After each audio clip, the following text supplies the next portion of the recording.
Welcome to OneSoil Pro. You can create VRA maps based on historical productivity zones or a current NDVI image. Let's look at which data is better to use for which operation. You can use current NDVI image in two cases. First, to apply nitrogen when vegetation is already present in the field. The 2019 OneSoil field experiment showed that variable rate nitrogen application boosts yields mainly in areas with high vegetation indices, with little benefit in low vegetation zones. It recommends focusing nitrogen on high-index areas and investigating other limiting factors in low-index zones for better crop management.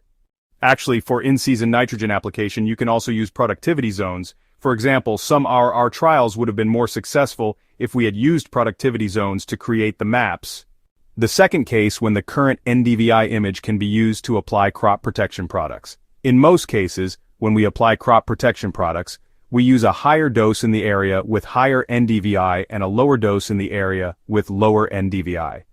Let me now explain why. When performing desiccation, NDVI shows plant health. The healthier the plant is, the more desiccants are needed. That's why more product is applied in the high NDVI zone and less in the low NDVI zone. When applying growth regulators, we should remember that in the high NDVI zone the plants are taller and larger and the ear is heavier. There's a risk of lodging when plants have a heavy ear.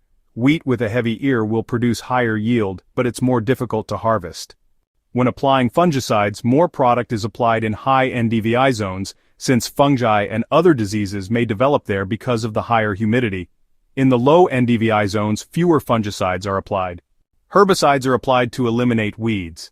At the beginning of the season, you can identify the weed hotspot, which is where you should apply more herbicides based on NDVI data.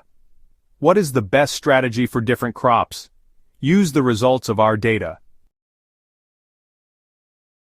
Thank you for watching. In the next video, we'll show you how to set up your VRA map based on the latest NDVI image. Subscribe and stay tuned.